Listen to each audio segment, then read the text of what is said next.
فطرنا واكلنا، يلا بينا نحلي بقى. عملت لكم النهارده بسبوسه بالقشطه، بس ايه، بسبوسه تحفه.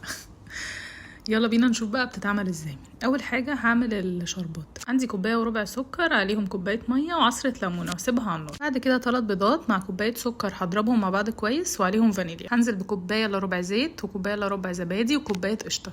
هقلب الميكس ده كويس. هنزل عليه بكوبايتين سميد ناعم و3 معالق صغيرين بيكنج باودر. هقلب بقى كويس، واول ما السميد يختفي هوقف تقليب. وبعدين هجيب البايركس اللي هعمل فيه، هدهنه شويه زيت وسميد وهعفره بالسميد يعني. وبعدين انزل بنص الخليط، دخله الفرن. هياخد حوالي 10 دقايق ل 12 دقيقه. وبعدين في الوقت ده هعمل القشطه.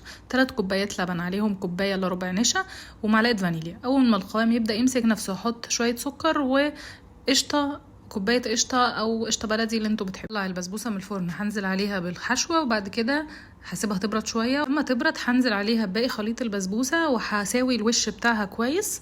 وبعد كده ادخلها الفرن بعد ما تبدأ تاخد لون. اول ما تاخد لون هي هتاخد حوالي من ربع ساعة ل20 دقيقة، مش اكتر من كده.